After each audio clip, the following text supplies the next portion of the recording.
සංකතනය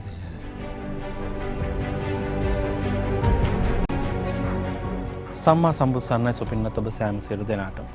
ඉතින් මේ බක්පුර පසළොස්වක පොහෝ දිනේදී මේ රාත්‍රියේ විකාශයෙන් අපි ඔබ හමු වෙන්නේ ඊටාම වටිනා කියන කාලෝචිත සාකච්ඡාවක් ගෙනෙන්නට, විශේෂයෙන්ම මේ මාතෘකාව පිළිබඳව කතා කරන්නට බොහෝම මාධ්‍ය ආයතනය අකමැති වෙන යුගයක අපි හිතුවා ඔබට මේ ධර්ම sannivedanaya තුළින්ම ඔබව සබුද්ධික කරන්නට මේ වැඩසටහන මේ ආකාරයෙන් ගෙනෙන්න ඕනයි කියන කාරණය. එහිදී සිහිපත් කරන්නට ඕන විශේෂයෙන්ම මේ බක්පුර පසළොස්වක දිනේදී අපි මේ වැඩසටහන ඔබ වෙත ගෙනෙන්නේ ඔබේ හිතේ යම්කිසි පිරිසක් පිළිබඳව, යම්කිසි කණ්ඩායමක් පිළිබඳව ද්වේෂයක් ඇති කරන්න නම් නොවේ.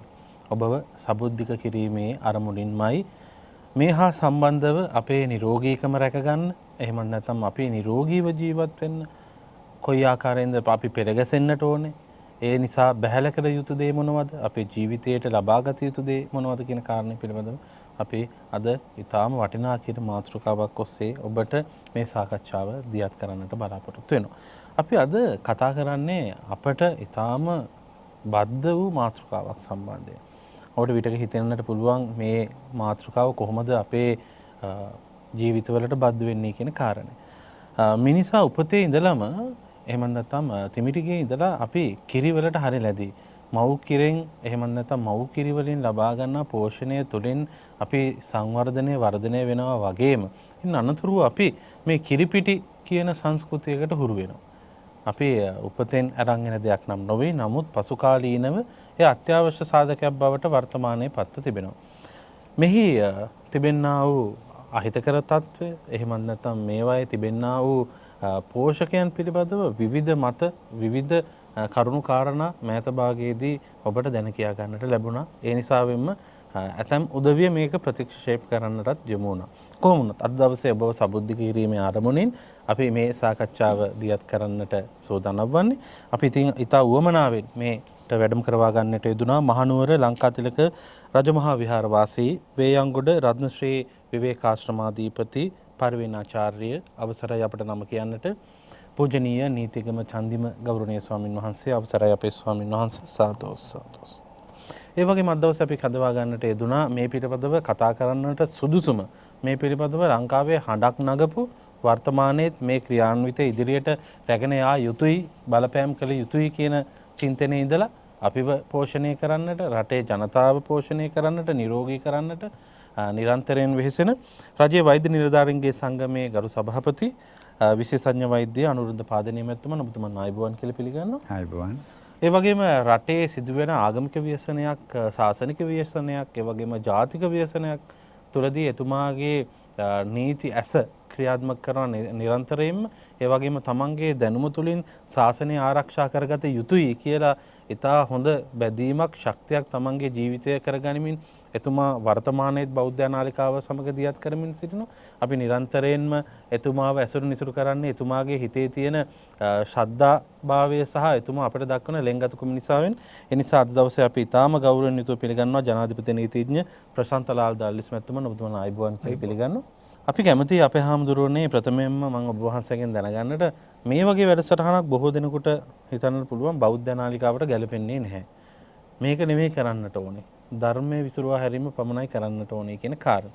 මම කැමතියි ඔබ වහන්සේ අද දවසේ සම්පත් දායක හිමිපාණන් වහන්සේ විදිහට සම්බන්ධ වෙන මොහොතේ මේ වගේ වැඩසටහනක් අප දියත් කිරීම සම්බන්ධයෙන් ඔබ වහන්සේට දැනෙන හැඟීම කොයි ආකාරයෙන්ද කියලා මම ප්‍රථමයෙන්ම දැනගන්නට කැමතියි. ශ්‍රී සම්බෝධි විහාරාධිපති අපේ කල්යාණ මිත්‍ර බොරලන්දේ වජිරඥාන ගෞරවනීය නායක හාමුදුරුවෝ ඇතුළු සමස්ත මහා සංඝරත්නයන් අවසරයි. වැඩසටහන මෙහෙවන බෞද්ධ මාධ්‍ය ජාලයෙහි වැඩසටහන් අධ්‍යක්ෂක කල්යාණ අලවත්තේගම මැතිතුමා, ඒ වගේම වෛද්‍ය පාදිනීය දොස්තර මහත්මයා, ඒ වගේම නීතිඥ මහත්මයා ඇතුළු කොටගත් කාරුණික හැම දෙනාටම තුනුරුවන්ගේ ආශිර්වාදය ලැබෙත්වා යන ප්‍රාර්ථනාව සිද්ධ කරනවා. බෞද්ධ භික්ෂුවක් වශයෙන් වෙනද කලේ බණ කියන එක, අද කරන්නේ මිනිස්සුන්ට කතා කරන එක. දරණාගම නායක හාමුදුරුවෝ වැඩ ඉන්නකොට උන්වහන්සේ හඬ අවදි කළ යුතු කාලෙහිදී හඬ අවදි කළා. මෙබඳු වැඩසටහනක් අද ආයතනයෙන් කිරීම භික්ෂුවක් වශයෙන් මා දකින්නේ ජාතික මෙහෙවරක්. හැබැයි මේ මෙහෙවර කරන්න පුළුවන් වෛද්‍යතුමා මේ ආයතනයට විතරයි. ඊට හේතුව තමයි අනිකුත් බොහෝ ආයතන ලාභ අපේක්ෂා කරගෙන අධර්මිකව හොයන ප්‍රකෝටිපති මුදලට එහා ධාර්මිකව යදින එක බුදුහාමුදුරුවෝ කළා. ඒ නිසා මේ වැඩසටහනෙන් අපි බණ කියන්නත් ඕන, බණ අහන්නත් ඕන මිනිස්සු. අපි මේ මහ පොළවේ මිහිදන් වේවි තව අවුරුදු 2කදී 3කදී 10කදී 15කදී. හැබැයි අපේ උපදින પરම්පරාව නිරෝගිමත් પરම්පරාවක් කරවන්න අපි අද උර දුන්නේ නැත්තම් කල්යාණ මහත්තයා කවුරුත් මේ සමාජ මෙහෙවරට උර දෙන්නේ නැහැ. අනගාരിക ධර්මපාලතුමාගේ කියමනක් තියෙනවනේ වෛද්‍යතුමා මේ යමක් පටන් ගන්නකොට ඉස්සරලම කරන්නේ ගල් ගහන එක. ඇත්තටම මේ වැඩසටහන ආරම්භ කරද්දී ගල් වදීවි.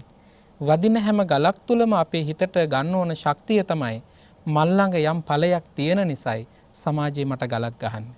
ඒ නිසා මේ සංකතන වැඩසටහන අද ඉඳලා ලෝකෙ හැමදෙනාටම දැනුවත් කරන්නේ අදට ඔබින දෙයක්.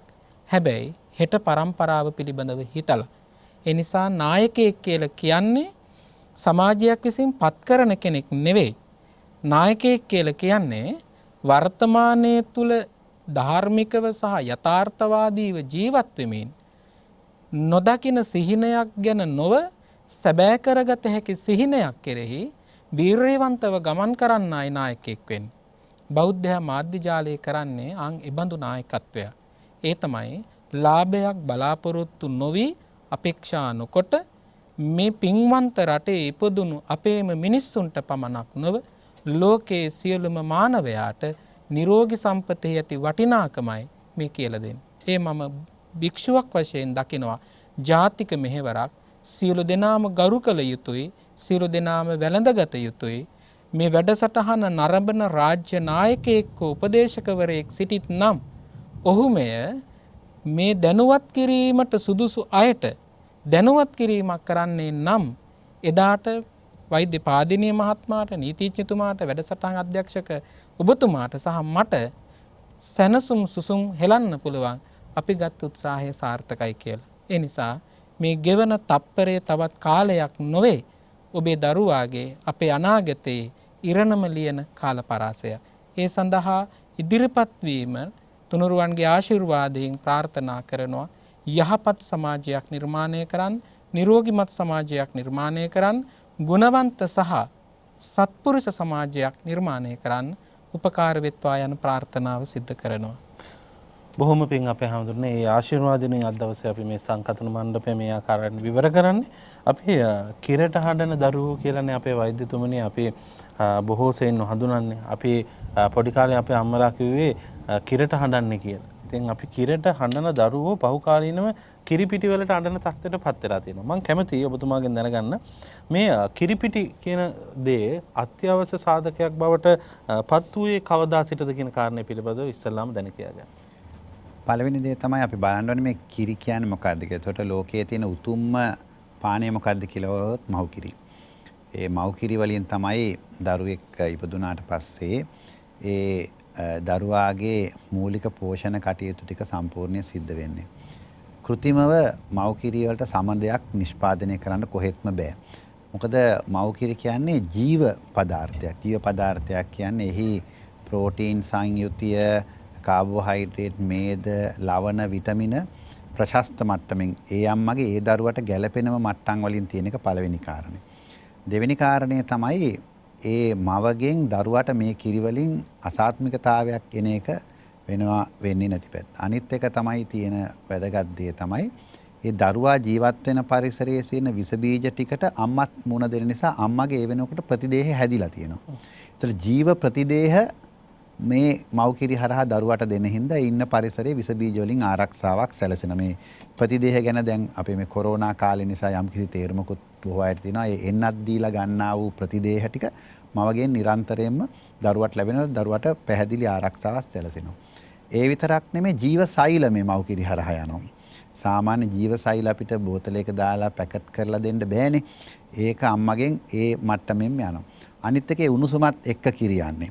එතකොට මේක අර උණුසුම නිසා කිරි වල නරක් වීම ඉතාමත් ඉහළ ද්‍රාවණයක් නේ උණුසුම සහ පරිසරය නිසා එහෙම සිද්ධියක් වෙන්න අවකාශයකුත් නැහැ.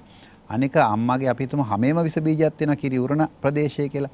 ඒක වුණත් ඒකට අම්මගේ ප්‍රතිදේහ නිෂ්පාදනය වෙලා තියෙන ඒ කියන්නේ සමේ තියෙන දේවල් වලට උනත් ගැළපෙන විදිහට දරුවාට ගැළපෙන විදිහට. අනිත් එක තමයි ඒ කායික වශයෙන්නේ අපි ඒ කාරණේ සලකන්නේ ඊට අමතරව මානසික වශයෙන් පැහැදිලිවම අධ්‍යයන වාර්තා තියෙනවා මව්කිරි උරා බීපු දරුවෝ අර අපි කියන්නේ සමාජයේ වැරදි වැඩ කරනකොට මව්කිරි බීපු දරුවෙක් නෙවෙයි කියලා ගෝන්කිරි බීපු දරුවෙක් වෙන්න ඇති කියලා.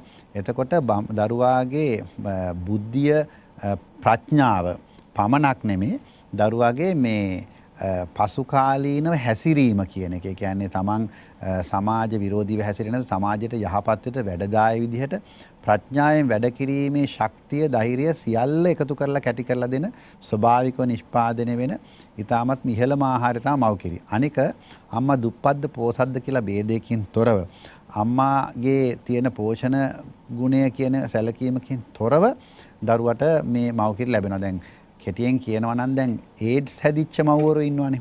මේ ඒඩ්ස් හැදිච්ච අම්මලාටත් ලෝක සෞඛ්‍ය සංවිධාන නිර්දේශයේ තියෙන්නේ දරුවාට කිරි දෙන එක හොඳයි නොදී ඉන්නවට වඩා කියලා. ඒ කියන්නේ ඒඩ්ස් වෛරසය හැදිච්ච අම්මා කෙනෙකුටත් කිරි දෙන්න කියලා කියන තත්ත්වයටපත් වෙලා තියෙන්නේ. ඒ කිරිවල වටිනා ලැබෙන ඵලදායීතාවය නොලැබී තියෙන ඵලදායීතාවට වඩා වැඩි. විශේෂයෙන් අප්‍රිකානු කලාපවල ඒ අම්මලාට කිරි දෙන්න කියලා තියෙනවා.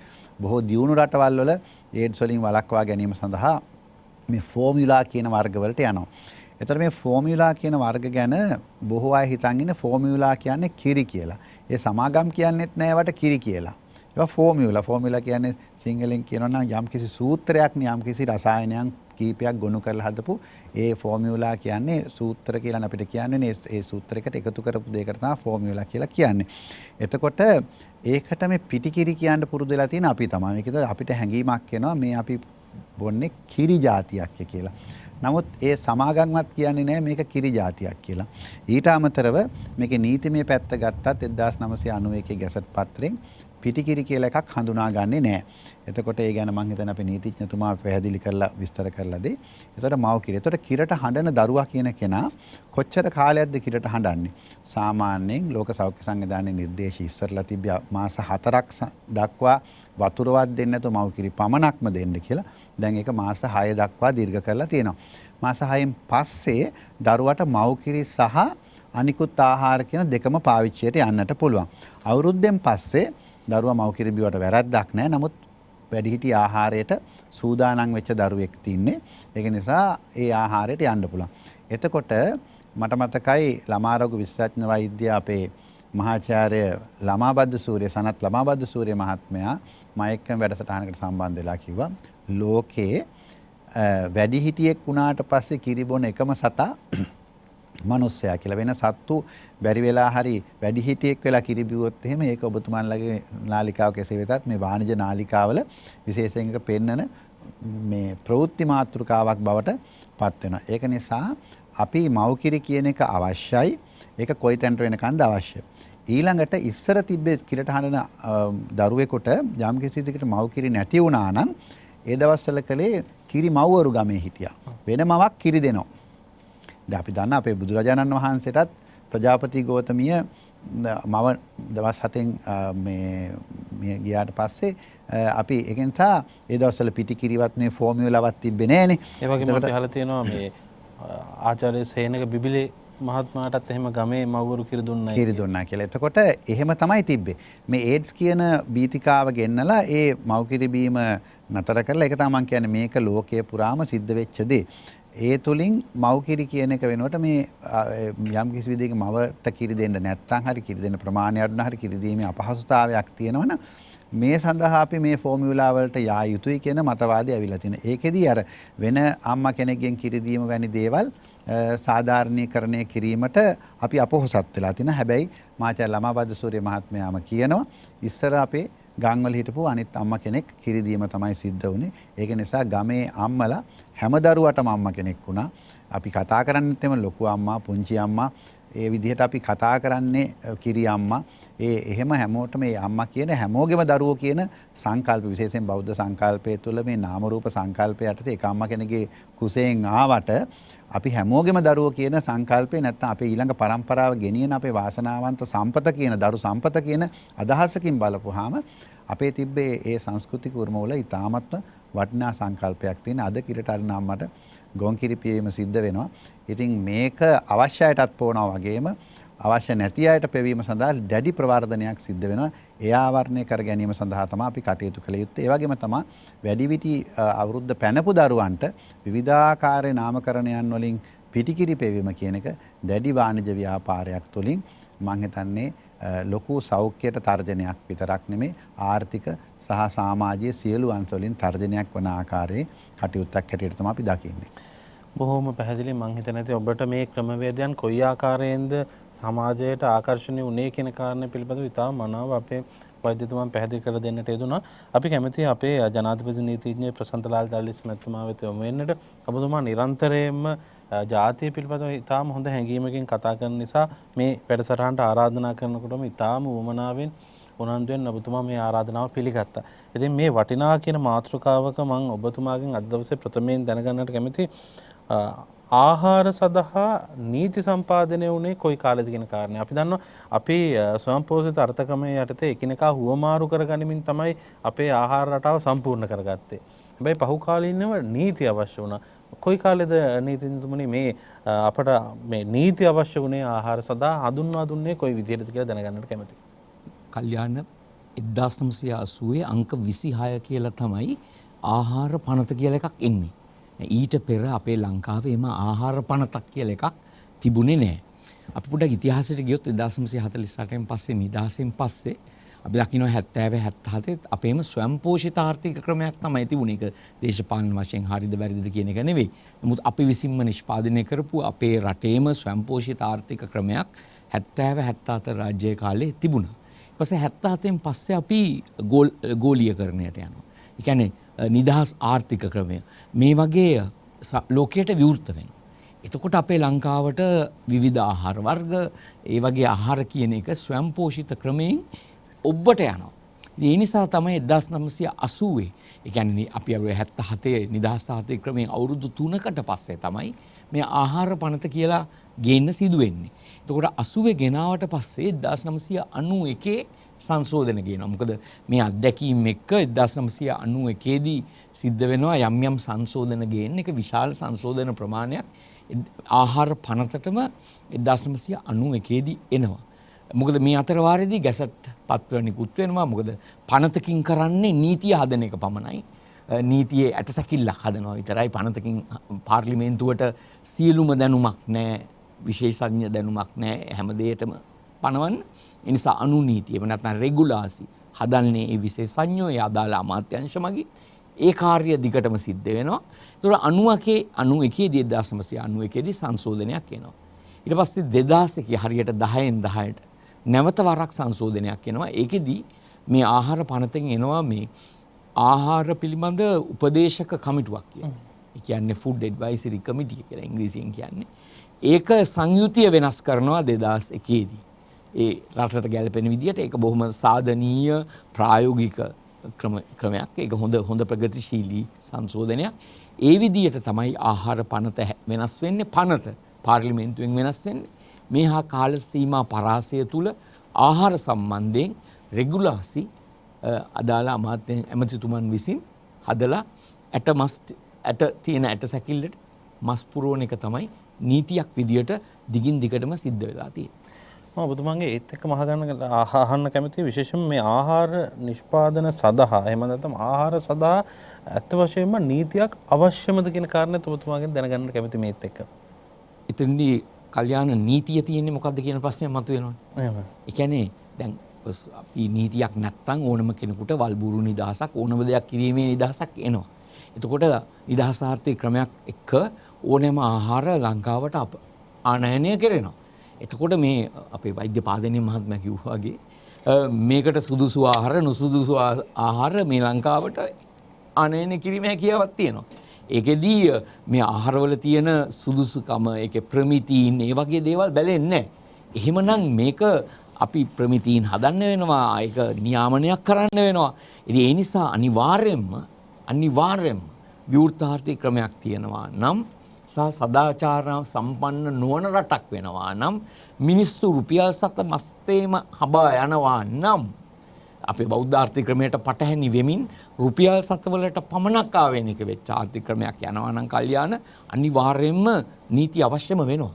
නැත්තම් බල්බුරු නිදහසක් ඇවිල්ලා ඕනෝ ඒ පුද්ගලයින්ට ඕන විදියට රුපියල් සත මත යැපෙන ආර්ථික ක්‍රමයක් උඩ ජනතාව ගැන කිසිම තැකීමක් නොවන ආර්ථික ක්‍රමයකට යනවා. ඒ නිසා අනිවාර්යයෙන්ම නීති අවශ්‍යයි.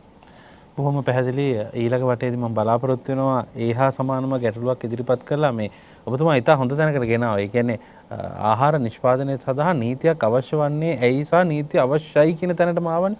මම කැමති ඊළඟ වටේදී ඔබතුමාගේ ඒ පිළිබඳව තවදුරටත් කරුණු පැහැදිලි කරගන්නට අපේ හාමුදුරනේ මම ඔබ වහන්සේගෙන් දැනගන්නට කැමතියි.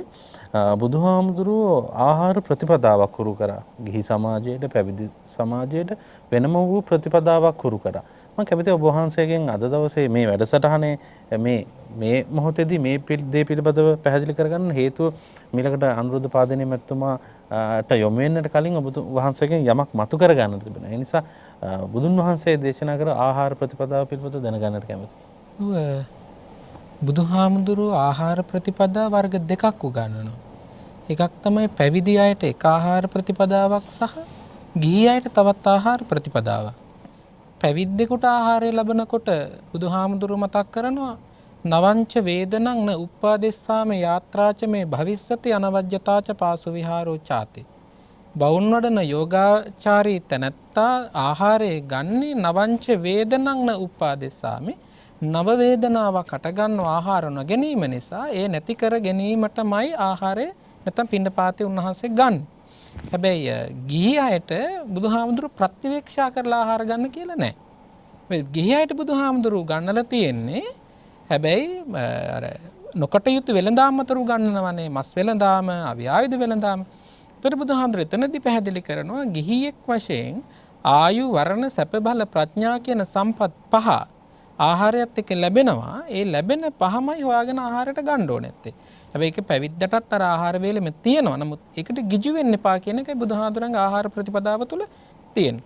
ඊළඟට බුදුරජාණන් වහන්සේ කල්යාණ මහත්මයා එක තැනකදී බුදුහාමුදුරුවෝ මුණ ගැහෙන්න එනවා 500ක් තරම් භික්ෂුන් වහන්සේලා. හැබැයි බුදුහාමුදුරුවෝ දැකලා ශ්‍රද්ධාසිත ඇති කරගෙන එහෙම නෙවෙයි. බුදුහාමුදුරුවෝ ගැන අහලා තියෙනවා. බුදුහාමුදුරුවෝ කවුද කියන්න දන්නේ නැහැ. ඉතින් එන ගමන් මාර්ගේ උන්වහන්සේලාට නවතින්න තැනක් තිබුණ නැතුව යවහාල් තිබුණ නැත්නම් අශ්වගාලක නතර වෙනවා. අශ්වගාලේ තිබුණේ යවහාල්. ඉතින් බුදුරජාණන් වහන්සේ පසුවදා අලුයම අවදි වෙලා යව තලන සද්දේ හිලා ආනන්දහාමුදුරන්ගේ විමසනවා ආනන්ද මොකක්ද නැගෙන ශබ්දේ? බුදුරජාණන් වහන්සේට පිළිතුරු දෙනවා ස්වාමීනි ඔබ වහන්සේ මුණ ගැහෙන්න එන පිරිසක් මේ මග නතර වෙලා ඉන්නවා. උන්වහන්සේලා මේ යවහාල් තමයි වළඳන්න සූදානම් වෙන්නේ. බුදුරජාණන් වහන්සේ පැත්ත හැරිලා සාදුනාද පවත්වනවා. ඒ මොකක් නිසාද? බුදුහාමුදුරුවෝ එතනදී අර ආයුෂයේද, වර්ණයේද, සැපයේද, බලයේද, ප්‍රඥාවද නෙවෙයි ඒ ආහාර වේලෙදි දැක්කේ. මගේ භික්ෂුන් වහන්සේලා ආහාරය පිළිබඳව නොකතමින් සසර භව ගමන නිමා කරන්නට වීරිය වඩනවා. එයයි බුදුහාමුදුරන්ගේ අදිෂ්ඨානය වෙන්නේ. හැබැයි ගිහියෙකුගේ ප්‍රතිපදාව භික්ෂුවට නම් තියෙන ආහාර වළඳීමේ ප්‍රතිපදාව සේකියා තුළු ගන්නනවා සුරුසුරු කාරකම් බුංජිසාමීති චපිචපු කාරකම් බුංදිසා. ආහාර වළඳන එකේ පවා ඉඳලා බුදුහාමුදුර අපිට උගන්වලා තියෙනවා. මේ ගිහි සමාජයක් තුළ තියෙන එකට එහා ගියප දෙයක්. ගිහි සමාජයක් තුළ තියෙන්නේ ධාන්‍ය වර්ග සොයා ගනිමින්, උපයා ගනිමින් ධාන්‍ය වර්ග වලින් පෝෂණය කර ගැනීමයි බුදුහාමුදුරු ගන්නලා තියෙන්නේ. දැන් ඔය දොස්තර මහත්තයලාටත් එහෙම හරි පුදුම හිතෙයි. බුදුහාමුදුරුවන්ගේ කාලේ හැම වෙච්ච සෑම බ්‍රාහ්මණයෙක්ම වගා කරලා තියෙන ධාන්‍ය වර්ග. හොඳට හොයලා බලන්න. මේ සෑම දෙනෙක්ම වගා කරන්නේ ධාන්‍ය වර්ගයක්. එහෙනම් ධාන්‍ය වර්ග තුල තියෙන්නේ තව දෙයක්. හැබැයි ඔබතුමාලෝ මතක් කරන පිටිවල තියෙන්නේ තව දෙයක්. හැබැයි ධාන්‍ය වර්ග තුල පෝෂණය වෙන ජීවිතේ හරි ශක්තිමත්. ගිහියෙක් වුණාම ශක්ති සම්පන්න වෙන්න ඕන. ගොවිතැන් කරන්න ශක්තිය තියෙන්න ඕන. හේන රකින්න ශක්තිය තියෙන්න ඕන. ආරක්ෂා කරන්න යම් වස්තුවක් ශක්තිය තියෙන්න. රජ්ජුරුව රට පාලනය කරන්න ශක්තියක් තියෙන්න. ඒකට බුදුහාඳුරෝ ධාන්‍ය වර්ග ගන්න. ඒක ගිහියගේ ආහාර ප්‍රතිපදා. මේ භික්ෂුවට එහෙම එකක් බුදුහාඳුරෝ දේශනා කළා නැහැ. ඒ නිසා අර භික්ෂුවගේ තියෙන කියන්නේ නිවන් දකින අදිතෙනින් යුක්තව යන වෙලාවේදී අර බුදුහාඳුරු මතක් කරනවානේ මේ ආහාර පටික්කුල සංඥාවේදී දිනු කරන්නේ කියලා කල්යාණ මහත්තයා. කොතරම් රසමුසු ආහාරයක් ලැබුණත් ඒක ඒ වචනේ කිව්වට කමක් නැහැ. අට කතාචාර්යයන් වහන්සේලා හඳුන්වනවා මේ ගුල්මේ බලලෙක් ගුල්මයක් දෙමුවක් ලෙස තමාගේ පිණ්ඩපාතේ ලැබෙන ආහාරය ලෙස දකින්න කියන. ඒ කියන්නේ ගිජු වෙන්න එපා, ඇලෙන්න එපා. ඒක තුල තියෙන භික්ෂුවගේ අරමුණ වෙන්නේ අර සබ්බ දුක්ඛ නිස්සරණ නිබ්බාන සත්‍ය කරණත්තායන සීල දුක් නිමා කරමින් සසර ගමන කෙලවර කර ගැනීමයි භික්ෂුවගේ අදිටන. ඒ නිසා භික්ෂුවට ආහාරය ඇලෙන්න එපා කියන එක උන්වහන්සේ කියන්නේ. හැබැයි දායකයන්ට එහෙම එකක් කියන්න බෑ. දායකයෝ ශක්ති සම්පන්න වෙන්න. දැන් අර එක තැනකදී බුදුහාඳුර අංගුත්තර නිකායේ පංචක නිපාතේ කාන්තාව පිළිබඳව හඳුන්වනකොට දොස්තර මහත්තයා කියනවනේ මේ රුන්නේන ආකප්පේන හසිතේන භාසිතේන සංකප්පේන. එතකොට කාන්තාවකට තියෙන රූපේ එහෙනම් රූපේ තියෙන ආහාරය නිසා. එහෙනම් රූපේ තියෙන්නේ ආහාරය නිසා නම් ආහාරය ගන්න ඕන. ඒක ගිහියට තියෙන දේ. හැබැයි භික්ෂුවට රූපයකට ඇලෙන්න කියන කතාවක් නැහැ. ඊළඟට දැන් හොඳම උදාහරණය තමයි බුදුරජාණන් වහන්සේ මතක් කරනවා සබ්බේ සත්ත ආහාරට්ටිතික සියලු සත්ත්ව ආහාරයෙන් යැපෙනවා. හැබැයි ඒක උගන්වන බුදුහාඳුරුම මතක් කරනවා සබ්බේ සත්තා භවන්තු සුඛිතත්තා සියලු සත්වයෝ සැපවත් වෙන්න ඕන, සුවපත් වෙන්න ඕන. එහෙනම් ආහාරය නිපදවන කොටත් තමන් ආහාරය ගන්න කොටත් ඒ අරමුණු දෙකම තියාගන්න ඕන. ඒ දෙක නැත්තම් එතන ගැටීමක් ඇති වෙනවා. ඒ ඇති වෙන ගැටීම නිසා තමයි අද මේ බඳු සාකච්ඡාවක් මාධ්‍යයක් තුල කරලා අපේ ප්‍රේක්ෂකයෝ, දායකයෝ, ශ්‍රාවකයෝ දැනුවත් කරන්න අපට උවමනා වෙලබිලා තියෙනවා. බොහොම පැහැදිලි අපේ හාමුදුරනේ අවශ්‍ය කාරණේ මතුණා. කිරි කියන කාරණය පිළිබඳව ගත්තාම ආහාරය කොතරම් වටිනවා වුණත් අපිට ආහාරය ලැබෙන පරිදි යොදා ගැනීම එහෙමත් නැත්නම් අනුභව කිරීම තමයි වටින්නේ කියන කාරණේ. ඉතින් වෛද්‍යතුමනි ඒ නිසාම ඔබතුමාගෙන් දැනගන්න කැමතියි අපිට මේ කිරි නැතුව ජීවත් වෙන්න බැරිද? විශේෂයෙන්ම අපේ ඔබතුමා විශේෂයෙන්ම ස්නායු වෛද්‍ය සම්බන්ධ විශේෂඥ වෛද්‍යවරයෙක් විදිහට අපි දකිනවා විශේෂයෙන්ම බොහෝ ස්නායු ආබාධ තියෙන රෝගීන්ට කිරිපිටි නියම කරනවා. ඉතින් අපේ නිරන්තරයෙන් දකිනවා අපේ වැඩිහිටියෝ පවා සමහර වෙලාවට ශක්ති සම්පන්නව සිටීම සඳහා කිරිපිටි වර්ග යොදා ගන්නවා. මේක කොතරම් සුදුසුද? සහ කිරිපිටි නැතුව එහෙම නැත්නම් එසේ සත්‍යජනක කිරිපිටි නැතුව අපිට ජීවත් වෙන්න බැරිද කියන කාරණේ දැනගන්න කැමතියි. මම හිතන්නේ වෛද්‍යවරු හැටියට කිරිපිටි නිර්ණය කියලා මේ ළඟදි පටන් ගත්ත එක. කිරිපිටි නිර්ණය කරන්න කියලා එහෙම තීරණයක් නැහැ. මේක තමයි අර වාණිජකරණය තුළ පිටිකිරි කියන එක මේ ඇවිල්ලා ඒක ඇත්තටම සිද්ධ වෙලා තියෙන විවිධාකාරයේ පිටිකිරි දීම සඳහා වාණිජ අරමුණු වල වෛද්‍යවරු මිලට අරන් තියෙන්නේ. මොකද මම දකිනවා දියවැඩියාවට පිටිකිරි ಜಾති විකුණනවා. එහෙනම් දියවැඩියා හොඳ වෙන්න එපේ. දියවැඩියාවට ඒක නිසා මේ පිටිකිරි ಜಾති දෙන්න කියලා කොහෙත්ම නැහැ. ඊළඟට අපේ ක්‍රීඩා කරන දරුවන්ට විවිධාකාරයේ පිටිකිරි වර්ග අර ජිම් යන කට්ටියම බොනවා. ඒවා විසයි කියලා වැඩසටහන් කරා. ඒ ක්‍රීඩා වෛද්‍යවරුත් එක්කම වැඩසටහන් කරා. ක්‍රීඩා වෛද්‍යකගේ ප්‍රධානියත් එක්ක පිටිකිරි වර්ග බොන්න එපා කියලා ඉල්ලීමක් කරා. මොකද ඒ වගේ හොඳක් වෙන එක කෙසේ වෙතත් ලොකු හානියක් වෙනවා. ඒ වගේම තමයි සමහරලාට ඔබ දකිනවා දැන් ඒ අයගේ නහර පුපුරලා යනවා. ඒ අයට විවිධාකාරයේ රෝග ඇති වෙච්චාම අපි ළඟට එනවා. ඉතින් ඒක නිසා මේ පිටිකිරි වර්ග මේ ගේන්නේ මේ විවිධාකාරයේ වාණිජ අරමුණු වල මිසක් කිසිම ආකාරයෙන් පිටිටින් එකක් අරගෙන යන්න කියලා කොහෙත්ම වෛද්‍ය නිර්දේශයක් නැහැ. මේක ඇත්තටම කරන්නේ අර ව්‍යාකූල භාවයක් ඇති කරන්නේ. ඒ කියන්නේ දැන් අපි කියමුකෝ දුම්කල සමාගම කියලා. දුම්කල සමාගමට හැකියාවක් නැහැ ගිහිල්ලා දුම්කල හොඳයි කියන්නේ. එහෙම කිව්වොත් එහෙම ඒ අයට ඇමරිකාවේ වැටිච්ච නඩුවලදී ඒ අය මුලදී ඒ කට්ටිය ප්‍රචාරණය කරේ දුම් වැටි පානය හොඳයි කියලා. ඇත්තටම මුලින්ම කාලේදී දුම් වැටි පානය හොඳයි කියලා කියන්න පාවිච්චි කරලා තියෙන වෛද්‍යවරුමයි. එතකොට ඒක හොඳයි කියලා කිව්ව නිසාම තමයි නඩුව දැම්මට පස්සේ නඩුවෙන් ලොකු වන්දියක් ඇමරිකාවේදී ගෙවන්න ඕනේ දුම්කල සමාගමට. මොකද හොඳයි කියලා කිව්ව නිසා. ඒක නිසා ඒකට දැන් පැහැදිලිවම හොඳයි කියලා කියන්නේ නෑ දුම්බැටි. නරකයි කියලා ප්‍රවර්ධනයක් කරන්නත් බෑනේ, වෙළඳාමක් කරන්නත් බෑනේ. ඒකෙන්ද ඒ අය කරන්නේ වික්ෂිප්ත කරනවා. මේක ආස්වාදයේ කියනවා, අමුතු විදිහේ හැඟීමක් ඇති වෙනවා කියලා. මේ වාසියක් කියන්නෙත් නැහැ, අවාසියක් කියන්නෙත් නැහැ, වික්ෂිප්ත භාවය. ඉතින් මේ වික්ෂිප්ත භාවය කරන්න පුළුවන් ස්වාමීන් වහන්සේ පැහැදිලිව කිව්වා වාගේ සිහියපත පවත්වාගෙන කායගත සතිය නැත්තම් තමන්ගේ සිහිය පවත්වා ගන්නේ නැති පිරිසකට තමයි මේ විදිහට මේ වැරදි මාවතේ ගෙනියන්නට පුළුවන්. මම ඇත්තටම දේශනවලට ගිහිල්ලා අහන එකක් තමයි ඇයි අපි කන්නේ කියලා. බොහෝ අයට ඒක ඒ වෙලාවේ තමයි කල්පනා කරන්නේ අපි මේ හැමදාම කනවා මොකටද කෑවේ කියලා. ඒතර සමහර කෙනා බඩගින්නට කියනවා. ඉතින් මම එතකොට අහනවා සත්තු කන්නේත් එහෙනම් බඩගින්නට නේ. එතකොට අපි කන්නේත් ඒ අදහසින් විතර අපි ප්‍රඥාව තියෙන මිනිස්සු සත්තුන්ට තියෙන විඥානේ මේ විතරයි. එතකොට අපි කන්නේත් ඒ අදහසින් විතරද. ඊට පස්සේ කියනවා නෑ සෞඛ්‍ය රැක ගන්න. ඊට පස්සේ බලමු සෞඛ්‍ය කියන එකේ නිර්වචනේ. එතකොට මේ ලෝක සෞඛ්‍ය සංවිධානයේ සෞඛ්‍ය නිර්වචනය කරන්නේ කායික මානසික සහ සමාජීය නිරෝගීකමට තමයි සුවතාවයට තමයි අපි කියන්නේ නිරෝගීකම කියලා. නමුත් අපේ ආයු බැල සැප වර්ණ ප්‍රඥා උන්වහන්සේ පැහැදිලිව අපිට කිව්වා වගේ ආයු බල සැප වර්ණ ප්‍රඥා. ඒක ලස්සන කියන එක දක්වාම ප්‍රඥාව දක්වාම. ඒ කියන්නේ අපි ඛණ්ඩ ඕනේ නේ අපේ ප්‍රඥාව අපි අර ඉංග්‍රීසියෙන් කියන ඉන්ටග්‍රිටි එක සියල්ල සමතුලිතව තබා ගන්න. ඒකෙදි අපි කය විතරක් නෙමෙයි මනස විතරක් නෙමෙයි අධ්‍යාත්මය දක්වා මේක පවත්වා ගන්න තියන්න පුළුවන්. අපි බෞද්ධ හැටියට අපි නිර්වාණයක් අරමුණු කරනවා නම් ලෞකික ලෝකෙ විතරක් නෙමෙයි ලෝකෝත්තර අරමුණු පවා පිහිටවන්න පුළුවන් ආකාරයේ මනස විහිදවන්න පුළුවන් ආකාරයේ මනස දියුණු කරන්න පුළුවන් ආකාරයට අපි ආහාරයක් ගත යුතුයි. අන්න මේ සංකල්පෙට ගිහාම තමයි මේ කිරිපිටි ගැන ඒ ආකාරයෙන් බලපුවාම පේන දේ තමයි මෙතනදී කිරිපිටි කියන්නේ මර මේ ප්‍රසන්තලාල් ලල්ලිස් මහත්මයා කිව්වා වගේ මේ ගැසට් පත්‍රයට අනුව ලංකාවේ කිසිම නීතියකින් තහවුරුලා තියෙන දෙයක් නෙමෙයි. මොකද තියෙන්නේ කිරි සහ කිරි නිෂ්පාදිත. ඒතකොට ලංකාවේ පාවිච්චි කරන ලෝක සෞඛ්‍ය සංවිධාන නිර්දේශය අනුව ආහාර කාණ්ඩ 6කට වර්ගීකරණය කරනවා. ඒකේ මේ 5 වෙනි කාණ්ඩේ තියෙන්නේ. ඊට උඩින් තියෙනවා අපේ අනිකුත් ආහාර සියල්ලම. ඒ කියන්නේ ධාන්‍ය වර්ග, අල වර්ග ඊට උඩින් ඉන්නේ. එළවලු, පළතුරු ඊට උඩින් ඉන්නේ. ඉතිරි ආහාර උඩින්. ඒතර 5 වෙනි කාණ්ඩේ තමයි කිරි සහ කිරි නිෂ්පාදිත.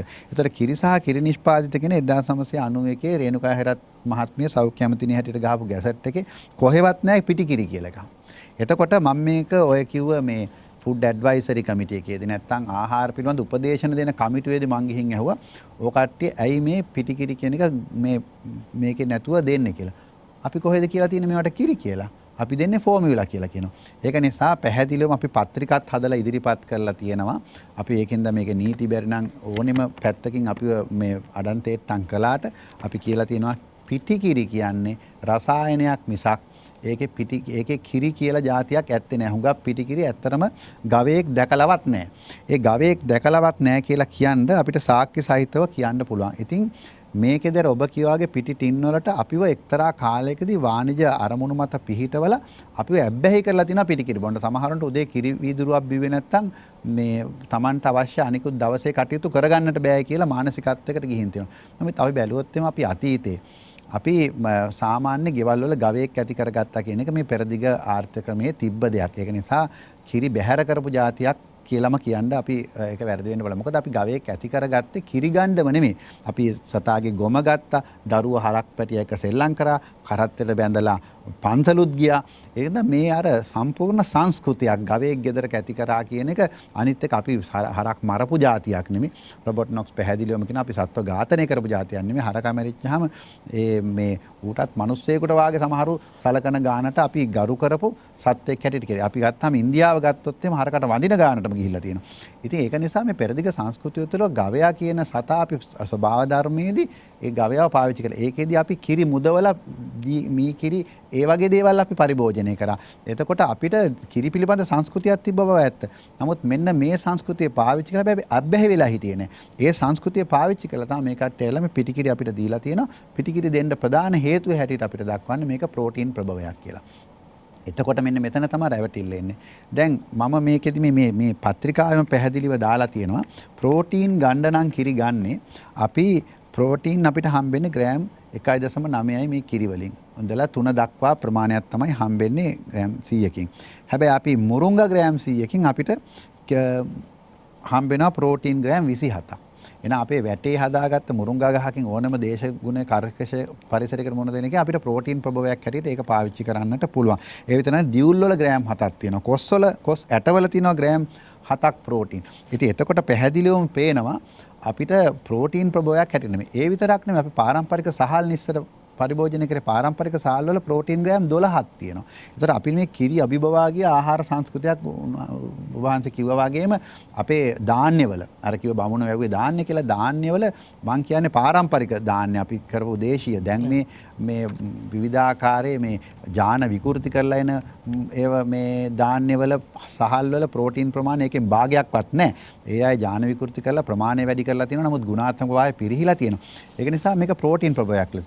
ඊළඟට කියන දේ තමයි කිරිපිටි පාවිච්චි කරන්නේ කැල්සියම් ප්‍රභවයක් ලෙස කියලා. ඉතින් මුරුංගාවල තියෙනවා කිරිවල තියෙනවා වාගේ 1000 17 ගුණයක් කැල්සියම්. ඒක නිසා මේ අපිට කැල්සියම් ප්‍රභවයන් අපිට ඇති තරම් තිබ්බා. එතකොට අපේ තියෙන අපේ රටේ කොළයලවලු ಜಾති 153ක් අපි පරිභෝජනය කරනවා. ඒ හැම එකේම කැල්සියම් අනිකුත් විටමින් ඊළඟට ශුද්ධ පෝෂක. ඒ සියල්ල තිබ්බා. කිරිවල මේ කිසිම දෙයක් නැහැ. අනිත් එක කල්යාණ මෙතනදී පෙන්නලා දෙන්න ඕනේ මේ කිරිවලට කරන අඩන්තේට්ටම. අපේ කට්ටිය පිටි කිරි කියලා හිතන් ඉන්නේ කිරි කියලා හිතන් ඉන්න නිසා. මම කෙටි බාධා කිරීමක් කියලා මං හිතනවා මං ඊළඟට අහන්න තියෙන ප්‍රශ්නෙට තමයි පිළිතුරු දෙන්න යන්නේ කියන නිසා ඒ නිසා ඔහොම මම පොඩ්ඩක් ඔබතුමාව නතර කරලා මම කැමතියි අපේ ජනාධිපති නීතිඥතුමා වෙත යොමු වෙන්න. දැන් ඔබතුමා කලින් සඳහන් කළා යම්කිසි භාණ්ඩයක් නිෂ්පාදනය කරනකොට නීතියක් අවශ්‍යයි කියන කාරණේ මේ ගෝලීයකරණ වටපිටාවත් එක්ක. මම කැමතියි දැනගන්න දැන් ඔය නිෂ්පාදනයේනේ. එතකොට නිෂ්පාදකයාට විතරක්ද නීති තියෙන්නේ? එහෙම නැත්නම් පාරිභෝගිකයාට භාණ්ඩයක් මෙලදී ගනිද්දී නිෂ්පාදනය මෙලදී ගනිද්දී නීතියක් ක්‍රියාත්මක විය යුතු නැද්ද? සහ ඒ සඳහා නීතියක් තියෙනවද කියලා ඔබතුමාගෙන් දැනගන්නට කැමතියි. පැහැදිලිවම වෛද්‍ය පාදනීය මහත්මයා කිව්වා වගේ අපේ ආහාර කියන්නේ නිෂ්පාදනය කිරි නිෂ්පාදනයකුත් උනා පස්කෝරස හැදෙන්නේ කිරිවලින් තියෙන දේවල් වලින්නේ. නිසා නිෂ්පාදනයක් වුණා. ඒ ගුණාත්මභාවය රැක්ක අපේ ස්වභාවිකව. නමුත් දැන් වාණිජ්‍යකරණය වෙනකොට අපිට නිෂ්පාදනයක් කියන මේ වචනයට අලුත් අරුතක් දෙන්න වෙනවා. ඒ කියන්නේ පාරිභෝගිකයාට ඔබ කිව්වා වගේ කල්යාණ යන්න වෙනවා වෙන අරුතක් දීලා. ඉතින් ඒ නිසා තමයි වෛද්‍ය පාදනීය මහත්මයා සඳහන් කරපු මේ 1991 ගැසට් එක රේණුකා හේරත් ඇමතිතුමිය විසින් දීපු එකේ වචන තියෙනවානේ සකස් කළ කිරි. එහෙම අර්ථ විවරණයක් කරනවා. යොදේ රහිත කිරි. ඊළඟට රසකල කිරි. දැන් රසකල කිරි කියන්නේ දැන් ඒකට විවිධ බාහිරින් එකතු කරනවානේ. ස්ට්‍රෝබෙරි රස කියමු, දෙහි රස කියමුකෝ. දැන් මේ රසකාරක එකතු කරනවා. දැන් මේක තමයි නිෂ්පාදනය කියන්නේ. දැන් ඒකෙන් අර කිරිවල තියෙන ගුණාංගය හෝ ඇති වෙනවද, නැති වෙනවද, එකතු වෙනවද, අඩු වෙනවද? මේ වගේ විශාල ප්‍රශ්න ගොඩක් හැදෙනවා. මොකද මේවා නිෂ්පාදනය කරපු කිරි. ස්වභාවිකව දෙන මව් කිරි වගේ නෙමෙයි ඔබතුමා කිව්වා වගේ. ඉතින් ඒ නිසා මේ තත්ත්වය නිෂ්පාදනය කළ කිරි ගත්තාම ඇත්තටම අර ගැසට් එකේ පිටිකල කිරි නැහැ. එතුමා ඒකයි දිගින් දිගටම සඳහන් කළේ. ඒ නිසා නීතියේ මේ පිටිකල කිරි කියන එක ආවරණය වෙන්නේ නැහැ. ඒක තියෙන ලොකු අඩුවක් ඇත්ත වශයෙන්ම. ඉතින් අර කැන්ටින් ගයිඩ්ලයින් කියලා එකත් සඳහන් කරද්දී එතන සඳහන් වෙන්නේ කිරි සහ කිරි නිෂ්පාදිත කියලා. ඒ නිසා පිටිකල කිරි කියන එක එතෙන්ට අහු වෙන්නේත් නැහැ. ඒ නිසා මේ නිෂ්පාදනය කිරීමකදී අනිවාර්යයෙන්ම මේ රසකාරක එකතු කරන කල්පවත්වා ගන්න සිද්ධ වෙනවා. මොකද ඉස්සර මව් කිරි නම් බිව්වේ වෙලාවෙම එළ කිරි බිව්වත් එදා දවසේ. එතකොට මේක පිටරටින් කිරියන අවස්ථා හිටන් ලංකාවේ තියෙනවනේ කල්යාණ දැන් පිටරට කිරිත් අපි මේ පරිභෝජනය කරනවා අපේ මේ වෙළඳ ශාලාවල. ඉතින් ඒ කල් ගොඩාක් කල් තියාගන්න රසකාරක ඒ වගේම දිගු කාලිනව පවත්වා ගන්න තියෙන ද්‍රව්‍ය මේකට එකතු කරන්න ඕනේ. ඒ නිසා නිෂ්පාදනය කිරීමට ඒ නීති අවශ්‍යයි. ඒ වගේම ඒ නිසා මේ ප්‍රමිතිගත කරන්න වෙනවා. ඒ නිසා SLS කියන කටයුත්ත කරන්න වෙනවා. නමුත් අපි පැහැදිලිව මේ අවස්ථාව සඳහන් කරන්න ඕනේ පාරිභෝගිකයින්ට නීතියක් තියෙනවා. පාරිභෝගික ආරක්ෂක පනත කියලා එකක් තියෙනවා. ඒකෙදි ඊටාම දීර්ඝ ලෙස මේ සියල්ලම ආවරණය කරන ඔය ආහාර පනතට අමතරව. ඒ නිසා පාරිභෝගික ආරක්ෂක අධිකාරියක් තියෙනවා. අර ආහාර පනත යටතේ සඳහන් කරපු ආහාර පිළිබඳව උපදේශක කමිටුවක් තියෙනවා. උපදේශනය දෙන්න. ඒ වගේම ආහාර පිළිබඳව අධිකාරියක් තියෙනවා. ඒකේ සෞඛ්‍ය අධ්‍යක්ෂක ජනරාල්තුමා තමයි ආහාර ඒ සම්බන්ධයෙන් අධිකාරිය දෙන්නේ. ඒ නිසා මේ වගේ විශාල ප්‍රමාණයක් නීති සකස් වෙලා තියෙනවා. ඇත්තටම නීති ඕන තරම්ම තියෙනවා. රෙගුලාසිත් ඔය හැම සම්බන්ධයෙන් ලේබල් එකක් ගැන වුණත්, රසකාරක ගැන වුණත්, ඔය 1980 ඉඳන් අද වෙනකම් විශාල රෙගුලාසන් ප්‍රමාණයක් තියෙනවා. ඒ නිසා පාරිභෝගිකයා මේ සම්බන්ධයෙන් දැනුවත් විය යුතුයි. ලේබලය බලන්න ඕනේ. විමසිලිමත් වෙන්න ඕනේ. නැතුව හුදු අර වාණිජ තියෙන ප්‍රචාරණ වලට පමණක් නොරැවටි අපි විමසිලිමත්ම විමර්ශනාත්මකව යා යුතු වෙනවා පාරිභෝගිකයා. මොකද මේවා ස්වභාවික කිරි නෙමෙයි නිෂ්පාදනය කළ කිරි. මම කැමතියි ඔබතුමාගෙන් තවත් කාරණයක් ඔයත් එක්ක මතු කරන්න. අපි දකිනවා මේවා ප්‍රචාරණය කිරීමට ප්‍රසිද්ධ පුද්ගලයෝ යොදා ගන්නවා කියන කාරණා. ඇතම් මේ ප්‍රසිද්ධ පුද්ගලයෝ මේ භාණ්ඩවල එහෙම නැත්නම් මේ නිෂ්පාදනවල නොමැති ගුණාත්මක පැත්තක් පිළිබිඹු කරමින් තමයි සමහර වෙලාවට මේ ප්‍රචාරය කරගෙන යන්නේ. එතකොට ඒ සඳහා නීතිමය ක්‍රියාමාර්ග ගත හැකිද කියන කාරණා පිළිබඳව දැනගන්න කැමතියි. මොකද අපේ රටේ දැන් ඔය ආහාර පනතේ පාරිභෝගික ආරක්ෂක අධිකාරී පනතට අමතරව තියෙනවා මේ දන්න නීති සංග්‍රහය කියලා. දැන් උදාහරණයකට තුමා හරි මම හරි දන්න නීති සංග්‍රහය වරදකට වරදකරු වුණොත් අපේ වෛද්‍ය වෘත්තියයි නීතිඥ වෘත්තියත් අහිමි වෙනවා. ඒ තරම් ප්‍රබල එකක් දන්න නීති සංග්‍රහය. ඒකේ තියෙනවා 400 වෙනි වගන්තිය තියෙනවා වංචා කිරීම කියන. ඒ නිසා නැති ගුණාංගයක් කියලා ඒ අනුව ආහාර පරිභෝජනයට පාරිභෝගිකයා උනන්දු කළොත් ඒක වංචාව කියන මේ වරදකටත් අහු වෙනවා අපරාධයකටත් අහු වෙනවා. නිසා ඊට පැහැදිලිව ඒ වගේ නැති ගුණාංග කියලා පොළඹවන එක මේ ආහාර පනතේ පැහැදිලිවම දක්වලා තියෙනවා. පාරිභෝගික ආරක්ෂක පනතේ ඊටම පැහැදිලිව වරදක් කියලා දක්වලා තියෙනවා. ඊට අමතරව දඬු නීති සංග්‍රහයේ වංචාව කියන වරදක් දක්වලා තියෙනවා. බොහොම පැහැදිලි. මම එතුමාගෙන් අපේ ස්වාමින් වහන්සේ වෙතට යොමු වෙන්නටයි සූදානම් වන්නේ. නීති රීති පිළිබඳව කතා කරනකොට අපේ හාමුදුරුවනේ අපටත් තියෙනවනේ උපතින්ම අරන් එන නීතියක් විශේෂයෙන්ම සමාජ නීතියට නොමැති වුණාද බුද්ධ නීතිය කියලා එකක් අපි ආගමත් එක්ක බැඳිලා යම්කිසි ශික්ෂාවක් රකින්න උදවිය විදිහට අපේ හාමුදුරනේ අපිට සමහර වෙලාවට නීතියට නම්‍යශීලී වෙලා එහෙම නැත්නම් නීතියට යම්කිසි වෙට්ටුවක් දාලා සමහර දේවල් ක්‍රියාත්මක කරන්න පුළුවන්. සමහර ආහාර අපේ නීතිතුමා කිව්වා වගේ සමහර වෙලාවට ඒ නීති පස්සකට දාලා වංචනික විදිහට ඒ නිෂ්පාදන කටයුතු කරන්න පුළුවන්. හැබැයි අපේ බුද්ධ නීතියට අනුව මේකට පිටුපාල යන්න බෑ. කොහෙදී හරි තැනක අපිට යම්කිසි මට්ටමකට විපාක දෙන ස්වභාවයක් තියෙනවා. මම කැමති ඔබ වහන්සේගෙන් දැනගන්නට අපි නීතියෙන් වහන් වෙලා එහෙම නැත්නම් නීතියට වෙට්ටු දැම්මට අපේ ධර්මයට වෙට්ටු දාන්න බෑ නේද අපේ අර මකුළු මේ කකුළුවා නටන්නේ මේ වතුර උණු වෙනකන්නේ. ඒ වගේ තමයි නීතිය කියන දේ හදාගෙන තියෙන මිනිස්සු. හැබැයි බුදුහාමුදුරුවෝ ගන්නන නීතියේ තියෙන සබාදහම. එතකොට සබාදහම නැමැති නීතියට කාටවත් අභියෝග කරන්න බෑ. දැන් අපේ මිනිස්සු දියුණු වෙනවා කියලා අපි හදාගන්නවා වැරදි දේ නිවැරදි දේ ලෙස සමාජගත කරනවා. අර අපේ නීතිඥතුමා කියපු යම් කාරණාවකට එකතුවත් එක්ක මේක දිගහැරුණොත් හොඳයි කල්යාණ මහත්තයා මේ යම් වූ තැනැත්තෙක් ජනප්‍රිය උනේ හෝ ප්‍රසිද්ධ උනේ තවත් මිනිස්සු ඔහු වැළඳගත්ත නිසානේ. දැන් උදාහරණයකට දොස්තර පාදිනිය මහත්තයව විශ්වාස කරන්නේ පාදිනිය මහත්මයා විසින් ඉදිරිපත් කරන කරුණු කාරණා නිසා. නීතිඥතුමා විශ්වාස කරගෙන කල්යාණ මහත්මයා නීතිය පිළිබඳ උපදේශයක් ගන්න එතුමා ඇසුරු කරන්නේ විශ්වාසයක් තියෙනවා එතුමා මට මේකට උදව් කරයි. පැවිද්දෙක් වශයෙන් මම ඔබට ධර්ම දේශනා කරන්නේ ධර්ම කාරණා ප්‍රගුණ කරන නිසා උන්වහන්සේ අපිට විශ්වාසයි. යම් කෙනෙක් එබඳු දෙයක් ඒ කියන්නේ ජනප්‍රිය වීගෙන අකටයුතු දෙයක් කරන එකේ විපාක මිහි පිටම දෙනවා. ඒවට කියන ditta ධම්ම වේදිනියයි කියලා. බුදුහාමුදුරුවෝ මතක් කරනවා චුල්ලකම්ම විභංග සූත්‍රයේ මහා කම්ම විභංග සූත්‍රයේ ත්‍රෝතෝදෙය බමුණට කියපු සූත්‍රවලදී උගන්වනවා මහණෙනි මේ කර්මය කියන විෂය අචින්තයයි. ඒ නිසා ඒක මහ ප්‍රබල අකුසල කර්මය. එතකොට මේ නීතිය කියලා නමන්නේ කර්මයනේ. නිසා හිතන හරි නෑ මේක මට වෙන්නේ නෑ මෙතනින් මට රිංගල යන්න පුළුවන් කියලා. හැබැයි කල්යාණ මහත්තයා රිංගල ගියපු කෙනෙක් හොයන්නකෝ. මම උදාහරණ දෙකක් තුනක් විතරක් කියන්නම්. මෙතන දැන් මේ හැමෝම බණ අහන නිසා බුදුරජාණන් වහන්සේට කර්ම විපාක විතරක් කීයක් දුන්නා. බුදු වෙච්ච සම්මා සම්බුදු බුදුහාමුදුරුවන්ට පුංචිම දේ නිසා කර්ම රහතන් වහන්සේලා ගැන හිතන්න. තමන්ගේ අම්මටයි තාත්තටයි යම් අවස්ථාවකදී ගිහි කල දුන්නු පීඩනයක් නිසා රහත් භාවයට පත් වෙලත් අකුසල කර්ම විපාක දුන්නා. රහත් භාවයට පත් වෙන්න පෙර හිටපු අය ගැන බලන්නකෝ. අපේ චුල්ලපන්තක මේ සමා වෙන්න ඕන මේ පුතිගත්ත තිස්ස මහ රහතන් වහන්සේ ගැන බලන්න. මස් වලට තිබුණු ගිජුකම නිසා මස් වෙළඳාම කළා. කලේ මොකද දෙනි ෆ්‍රිජ් එක තියෙන්නේ කල්යාණ මහත්තයෝ. එදා ෆ්‍රිජ් එකක් තිබුණේ නැහැනේ සීතකරණේ තිබ්බේ නැහැනේ තිබුණේ කකුල කඩලා අත්තටු කඩලා මුල්ලේ තියලා තිබුණ ඕන වෙනකොට ආපහු එයාගේ බෙල්ල කපලා විකුණලා දැම්මා.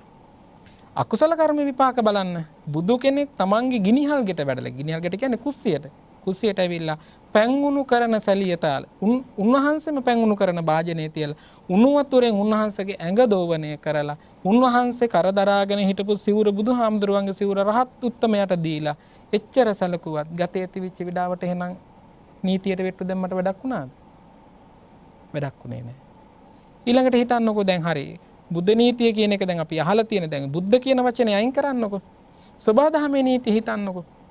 දැන් ඒතකොට හිතන්න පුළුවන් මේක ආගමක නිසා මේ බෞද්ධයෝ නිසා කියනවා නෑ.